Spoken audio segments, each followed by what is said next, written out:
नमस्कार मित्रों, CEC Gurukul online lectures में आपका हार्दिक अभिनंदन। मैं प्रोफेसर विनीता कुमारी, प्रोफेसर स्वामी श्रद्धानंद कॉलेज, आज आपके सम्मुख भारतेंदु युगीन निबंध एवं निबंधकारों पर और उनके निबंधों की जो सामान्य विशेषताएं हैं उन पर चर्चा करूंगी।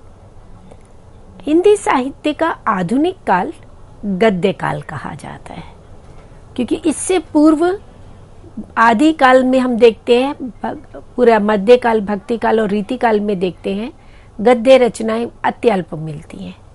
परंतु आधुनिक काल में 19वीं शताब्दी से गद्य लेखन प्रारंभ होता है और व्यवस्थित रूप से क्रमबद्ध ढंग से जो गद्य लेखन की प्रक्रिया है वे भारतेंदु हरिश्चंद्र के समय से शुरू होती है और भारतेंदु हरिश्चंद्र के नाम से ही इस पूरे युग का नाम भारतेंदु युग रखा गया।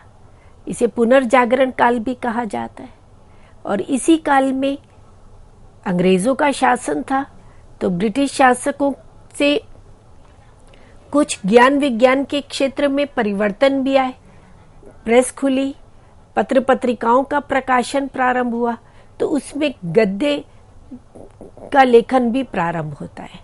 कहानी, उपन्यास, लेख, निबंध, नाटक आदि का। कविता तो अपने पारंपरिक रूप में चल ही रही थी।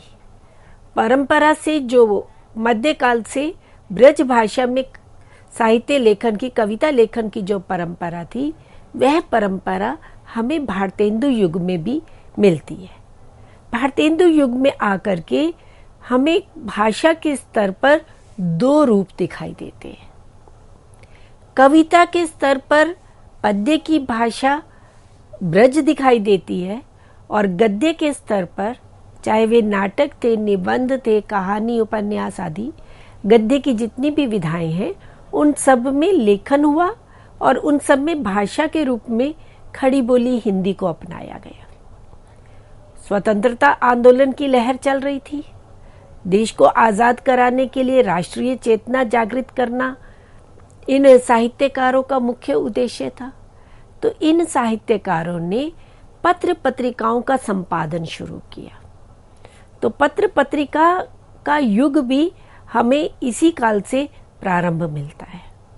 इसी काल से वे प्रारंभ हुई हैं और भारतेंदु और इनके सहयोगी मंडल के जितने भी निबंधकार थे वे भी संपादक रहे, किसी न किसी पत्रिका से जुड़े रहे और जनता के साथ सीधा संवाद करते थे।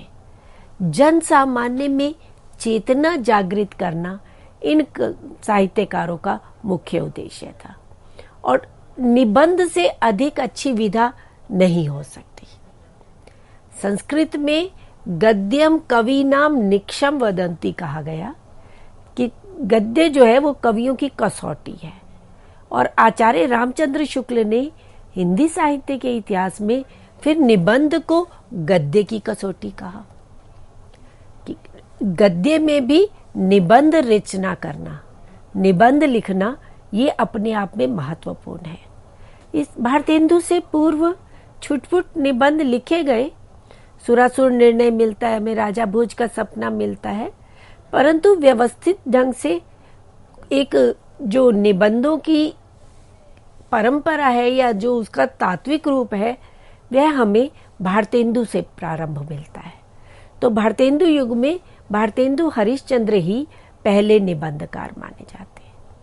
यद्यपि कुछ विद्वानों ने शिव प्रसाद सितारे हिंद को पहला निबंधकार माना है, किसी ने सदा सुखलाल को माना है, परंतु एक व्यवस्थित रूप से जो निबंध लेखन की परंपरा मिलती है, जो फ्रांसीसी निबंधकार मॉन्टेन से प्रभावित होकर के हिंदी साहित्य जगत में निबंध लेखन प्रारंभ हुआ, वे हमें भारतेंदु हरिश्चंद्र से मिलती है। आगे चल करके बेकन से भी प्रभावित हुए। महावीर प्रसाद द्विवेदी जी ने बेकन के निबंधों का अनुवाद करके और हिंदी साहित्य में दिया, ताकि जो निबंधकार निबंध लेखन में आगे बढ़ रहे हैं वे उन निबंधों को पढ़कर उनकी शैली को, उनको शिल्प को देखते हुए, उनके विषय को देखते हुए निबंध रचना कर सके। तो सबसे पहले हम मित्रों बात करते हैं भारतेंदु हरिश्चंद्र को कि उन्होंने किस प्रकार के निबंध लिखे। हिंदी गद्य के तो वे जनक ही माने गए, क्योंकि साहित्य की जितनी भी विधाएं थी, गद्य विधाएं, उनका प्रारंभ ही भारतेंदु हरिश्चंद्र करते हैं। उनको निबंध के आधुनिक हिंदी निबंध के प्रणेता के रूप में भी जाना जाता है। इनका जीवन काल अत्यल्प रहा। 1850 में जन्म होता है और 1885 में मात्र 34-35 वर्ष की आयु में ही इनका देहांत हो जाता है। पर इतने कम समय में भी ये 70 से अधिक रचनाएं हिंदी साहित्य जगत को दे करके गए हैं। केवल स्वयं ही साहित्य की रचना नहीं की, अपितु अपने सहयोगी जो अन्य साहित्यकार रहे उनको भी साहित्य रचना के लिए प्रेरित किया, प्रोत्साहित किया। तो कविता के क्षेत्र में, नाटक के क्षेत्र में, निबंध के क्षेत्र में इनका स्थान सर्वोपरि, और ये इस निबंध विधा को तो प्रारंभ करने वाले थे। अब हम देखते हैं कि इनके निबंधों के विषय क्या रहे। धर्म, राजनीति, साहित्य, समाज, कला, इतिहास, पुरातत्व सभी विषयों को आधार बना करके, ऋतुओं को, यात्राओं को आधार बना करके निबंध लिखते हैं। समसामयिक समाज की जो भी आवश्यकता थी उसको देखते हुए इन्होंने निबंध लेखन किया। इन्होंने 3 पत्रिकाओं का संपादन किया था, कवि वचन सुधा का, हरिश्चंद्र चंद्रिका का, और फिर स्त्रियों की समस्याओं को लेकर विशेष रूप से बाला बोधिनी की रचना की। और इन तीनों पत्रिकाओं में इनके अपने लिखे हुए लेख निबंध मिलते थे। तो विषय की दृष्टि से अगर हम इनके निबंधों का वर्गीकरण करते हैं तो सबसे पहले देखते हैं भाषा एवं साहित्य संबंधी उनके निबंध। हिंदी भाषा, नाटक, हिंदी कविता, लेखक और नागरी लेखक, नाटकों का इतिहास, ये इनकी भाषा एवं साहित्य संबंधी निबंध रहे। भाषा को लेकर भारतेंदु हरिश्चंद्र पर्याप्त सजग दिखाई देते हैं। खड़ी बोली हिंदी को साहित्य की भाषा बनाने के लिए, पूरी तरह से उसको संपर्क भाषा के रूप में स्थापित करने के लिए प्रयत्नशील रहे। स्वयं घूम घूम करके साहित्यिक संगोष्ठियां करके हिंदी भाषा के प्रचार प्रसार में लगे रहे। बलिया में उन्होंने हिंदी भाषा को लेकर के जो एक व्याख्यान दिया, वह व्याख्यान आज भी सब जगह कोट किया जाता है, महत्वपूर्ण रहा। तो भाषा, हिंदी भाषा में लेखन के लिए प्रोत्साहित करने के लिए, और उस समय भाषा के स्तर पर 2 धाराएं आ गई थी। एक धारा थी जो पूरी तरह से संस्कृत निष्ठ हिंदी को ही महत्व दे रहे थे, राजा लक्ष्मण सिंह उसके प्रतिनिधित्व थे। और दूसरी धारा थी शिव प्रसाद सिंह की, जो हिंदी के साथ साथ उसमें उर्दू के शब्दों का सम्मेलन मानते थे। तो एक पूरी तरह से उर्दू प्रेमी थे और दूसरे पूरी तरह से संस्कृत प्रेमी थे। तो भारतेंदु ने बीच का मार्ग निकालते हुए हिंदी को नई चाल में ढाला। तो इन मध्यम मार्ग अपनाया और इनके समय से हिंदी नई चाल में ढली। तो कहानियों में, नाटकों में, निबंधों में हिंदी का ये जो नया स्वरूप है, जो समाज से जुड़ता है, समाज से संवाद करता है, वह रूप हमें दिखाई देता है। यद्यपि प्रारंभिक रूप है, उस समय भाषा की परिष्कृति नहीं हुई थी, एक बीज रूप में प्रारंभ हुआ था, जो आगे चल करके द्विवेदी युग में और छायावाद में पल्लवित पुष्पित होता हुआ भाषा का एक परिष्कृत रूप हमें दिखाई देता है। और भाषा का चरम विकास तो हमें छायावादी कविता में दिखाई देता है। छायावाद काल में जो गद्य लेखन हुआ उसमें भी भाषा का परिष्कृत रूप दिखाई देता है। पर एक प्रारंभिक रूप में हिंदी भाषा को स्थापित करने का साहित्यिक भाषा बनाने का श्रेय भारतेंदु के और उनके सहयोगी साहित्यकारों को जाता है। तो अभी हमने देखा उनके भाषा एवं साहित्य से संबंधित निबंधों की, पुरातात्विक निबंधों की भी रचना की, रामायण का समय, काशी, मणिकर्णिका की। ऐसे ही धर्म को लेकर के तदीय सर्वस्व, वैष्णवता और महाभारत वर्ष की रचना की। इन ऐतिहासिक निबंधों की भी रचना की, कश्मीर कुसुम, बादशाह दर्पण, उदयपुरोदय। ऐसे ही कला से संबंधित संगीत सार और जातीय संगीत, इन निबंधों की रचना की। यात्रा वर्णन किए इन्होंने 2 लिखे, वैद्यनाथ की यात्रा और सरयू पार की यात्रा। साहित्य में यात्रा वृतांत लेखन की परंपरा यहीं से प्रारंभ होती है। इसका प्रारंभिक रूप हमें यहीं इन दोनों यात्रा वर्णनों में दिखाई देता है। और ऋतुओं को लेकर के वसंत, ग्रीष्म ऋतु, वर्षा काल, वर्णनात्मक निबंधों की रचना की। और समाज सुधार से संबंधित निबंधों की रचना की।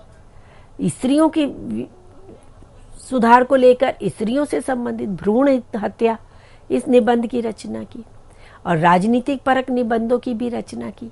स्वर्ग में विचार सभा, लेवी प्राण लेवी, अंग्रेजों से हिंदुस्तानियों का जी क्यों नहीं मिलता। तो इस तरह से इन्होंने विविध विषयों को आधार बना करके और समाज से संबंधित, राजनीति से संबंधित, यात्रा से इतिहास, कला, पुरातत्व, विभिन्न विषयों को समेटते हुए जैसी समसामयिक आवश्यकता होती थी उसके अनुरूप निबंधों की रचना की। और इनके सभी निबंध भारतेंदु ग्रंथावली में संकलित हैं, वहां उनका संकलन है। अब हम मित्रों देखते हैं कि भारतेंदु ने जो निबंधों की रचना की उनकी मुख्य विशेषताएं क्या हैं। इन निबंधों में हमें समाज की कुरीतियों पर प्रहार मिलता है। विधवा विवाह का निषेध जो था, बाल विवाह था, सती प्रथा थी, भ्रूण हत्या थी। तो समाज में जो कुरीतियां थी, जो समाज की प्रगति में बाधक थी, उन कुरीतियों पर प्रहार करते हुए इनके निबंध हैं। और अंग्रेजी राज पर तीखे व्यंग्य करते हैं। यद्यपि हम इनकी जब कविताएं देखते हैं तो कविताओं में हमें कहीं कहीं राज प्रशस्ति का स्वर भी मिलता है, राजभक्ति मिलती है, क्योंकि प्रारंभ था। उस समय स्वतंत्रता आंदोलन अपने चरम पर नहीं पहुंचा था, राजनीति स्तर पर उतना आगे नहीं बढ़ा था। तो जब विक्टोरिया आती है, महारानी विक्टोरिया का शासन प्रारंभ होता है और उनका जो घोषणा पत्र आता है, उस घोषणा पत्र को देखकर लगता है कि ये अंग्रेज हमारे भारत के लिए हितकारी रहेंगे। तो प्रारंभ में भी उनकी प्रशस्ति गान भी करते हैं। पर जब उनकी कूटनीति का परिचय इन्हें मिलता है, जब इनको पता चलता है कि इनकी कथनी और करनी में कितना अंतर है, तो तब ये अपने गद्य के माध्यम से, निबंधों, नाटकों, कहानियों के माध्यम से अंग्रेजों के ऊपर, उनके राज पर, उनके शासन पर तीखे व्यंग्य करते हैं। और भाषा और साहित्य पर गंभीर चिंतन किया है। साहित्य को समाज से जोड़ना, साहित्य को एक नई दिशा देना, क्योंकि इससे पूर्व रीतिकालीन साहित्य एक तरह से समाज से कट चुका था। वे राज दरबारों तक सीमित होकर के रह गया था। उसमें कलात्मक सौंदर्य पर अधिक बल था। भाषा ब्रज थी और यहाँ भाषा का तेवर बदल रहा है। तो भाषा और साहित्य दोनों पर गंभीर चिंतन करते हुए इन्होंने भाषा परक और साहित्य परक निबंधों की भी रचना की। और इनकी भाषा विषय के अनुकूल होती थी। अगर भाषा में व्यंग्य है तो भाषा का तेवर बदलता था। अगर वो समाज सुधार से संबंधित है तो भाषा भिन्न है, रुचिकर है। और अगर वे साहित्यिक निबंधों की रचना कर रहे हैं, गंभीर विचारात्मक निबंधों की रचना कर रहे हैं, तो उसके अनुरूप भाषा भी गांधीर्य को लिए हुई होती थी। तो विषय के अनुकूल रुचिकर भाषा थी। और समकालीन साहित्यकारों के ये प्रेरक बने। इनसे प्रेरणा लेकर के ही प्रताप नारायण मिश्र, राधाचरण गोस्वामी, राधा कृष्ण दास और बद्री नारायण चौधरी प्रेमगन आदि साहित्यकार भी निबंध लेखन की ओर अग्रसर हुए। तो ये तो मित्रों हमने बात की भारतेंदु हरिश्चंद्र के निबंधों पर और उनके निबंधों की विशेषताओं पर। अब हम बात कर रहे हैं प्रताप नारायण मिश्र पर। इनका जन्म 1856 में हुआ और 1894 में इनकी मृत्यु हुई। भारतेंदु के व्यक्तित्व और उनकी शैली से ये पूर्णतया प्रभावित रहे। आचार्य रामचंद्र शुक्ल तो प्रताप नारायण मिश्र को हिंदी का एडिसन कहते हैं। अंग्रेजी निबंधकार एडिसन है, तो उनकी शैली का प्रभाव उन्हें प्रताप नारायण मिश्र पर दिखाई देता है, तो इसलिए वे उन्हें हिंदी का एडिसन कहते हैं। बड़ा ही विनोद प्रिय व्यक्तित्व था। इनके निबंधों में यही विनोद प्रियता की स्पष्ट झलक दिखाई देती है और इनकी प्रवृत्ति स्वच्छंदतावादी रही, मस्ती से भरे हुए, प्रेम और मस्ती से भरे हुए, और निबंधों में भी यही विनोदपूर्ण शैली, यही मस्ती दिखाई देती है। बड़े चलते हुए ढंग से, बड़े सहज रूप से निबंधों की रचना करते हैं और पाठकों से सीधा तादात्म्य स्थापित हो जाता है। प्रश्नोत्तर शैली में भी निबंधों की रचना करते हैं। निबंध का प्रारंभ ही पाठकों को संबोधित करते हुए करते हैं। तो विनोद प्रिय शैली के लिए, अपनी विनोद प्रियता के लिए, अपनी स्वच्छंदतावादी प्रवृत्ति के कारण निबंध साहित्य में इनकी अपनी एक विशेष पहचान रही है। और आधुनिक हिंदी साहित्य के इतिहासकार हुए डॉक्टर बच्चन सिंह, वे प्रताप नारायण मिश्र के बारे में कहते हैं कि भारतेंदु अपने अभिजात्य संस्कारों के कारण बहुत कुछ संयमित थे, पर मिश्र जी पर ऐसा कोई संस्कार नहीं आया था। अपने ही रंग में मस्त रहने वाले व्यक्ति थे। तो उनके व्यक्तित्व के विषय में उन्होंने बताया कि अपने ही रंग में मस्त रहने वाले थे। अब हम बात करें कि इन्होंने किस प्रकार के निबंधों की रचना की।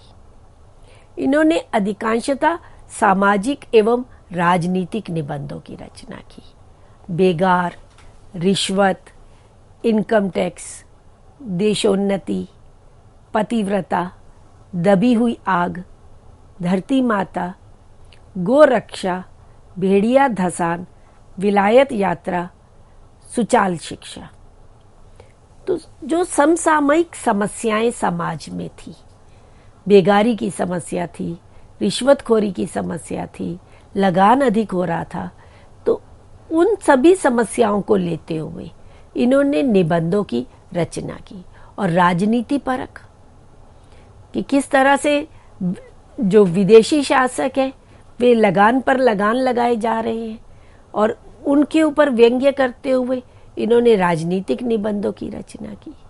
और विनोदपूर्ण शैली में इन्होंने कुछ निबंधों की रचना की। उनके नाम से ही आपको पता लग जाएगा कि किस तरह से वे छोटे छोटे विषय को लेकर के, छोटे छोटे शीर्षक दे करके और उन पर विनोदपूर्ण शैली में निबंधों की रचना करते चलते हैं।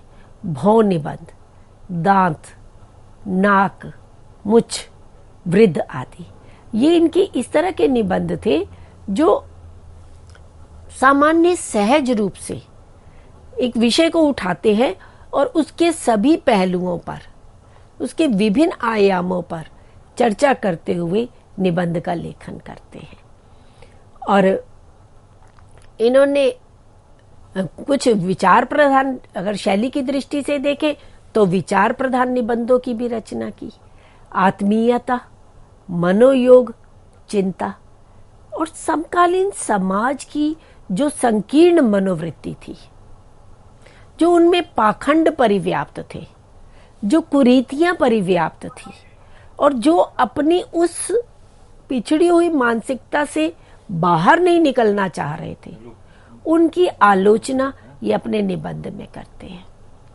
वे कहते हैं, उचित व्यक्ति भी पूछते हैं, क्या प्रयागराज में अंग्रेजी राज्य नहीं है?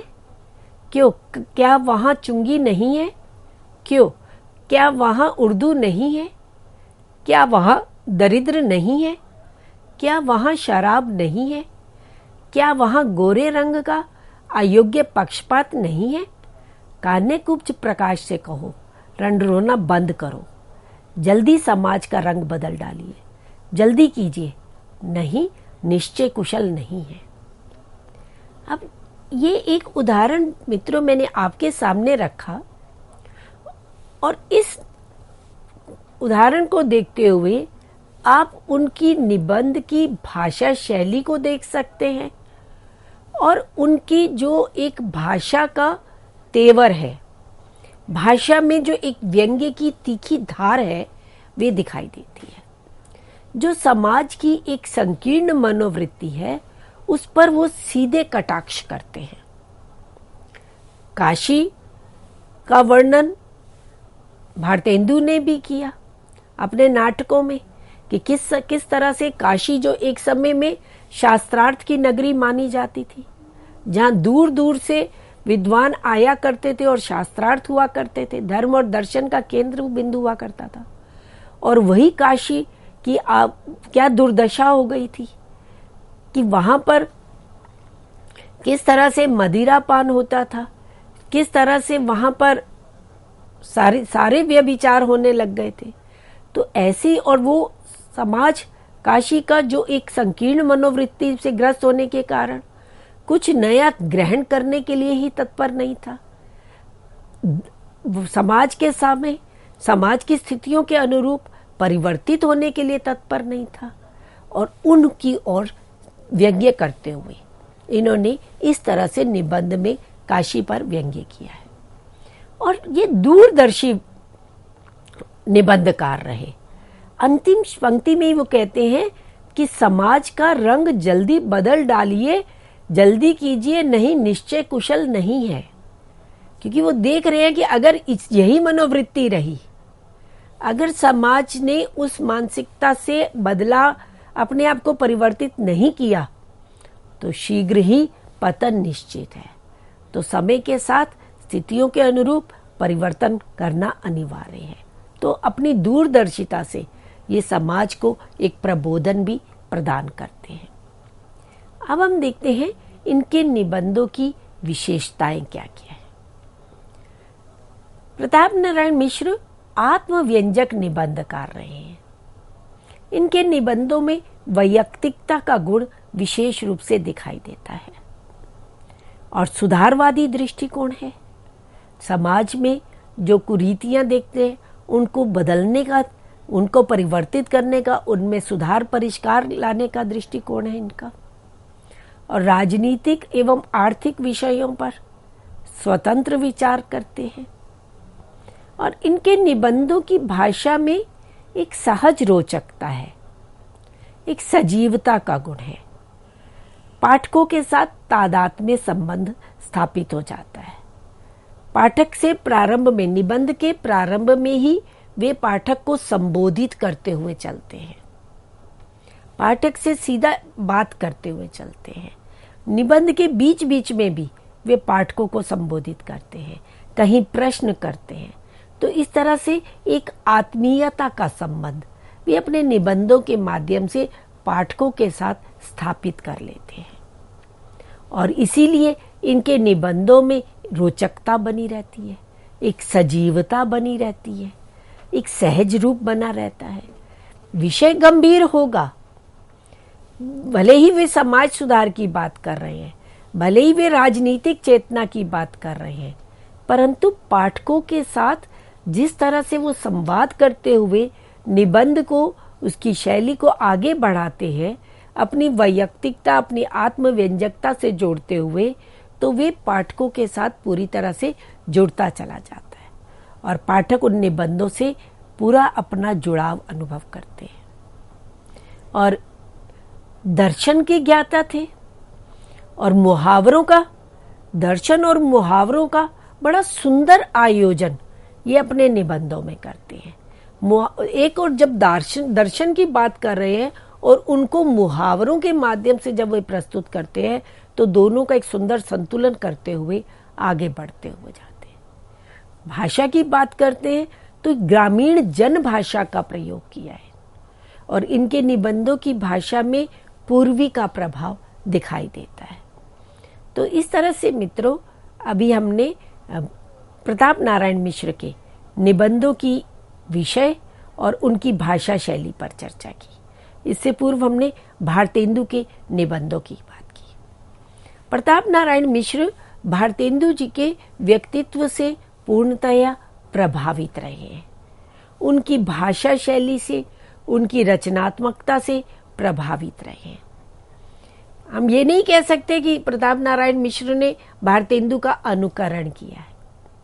इनके निबंधों में, इनकी कविताओं में, इनके लेखन में मौलिकता है, विचारों में इनके अपने स्वतंत्र विचार हैं, परंतु कहीं उनके व्यक्तित्व पर जो भारतेंदु का प्रभाव था वह उनकी लेखनी में भी स्पष्ट दिखाई देता है।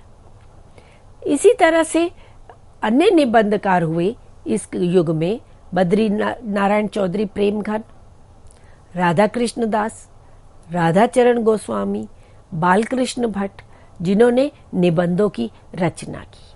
तो आज हम अभी अपना ये व्याख्यान यहीं समाप्त करते हैं और अगले व्याख्यान में हम शेष निबंधकारों पर भी चर्चा करेंगे। धन्यवाद।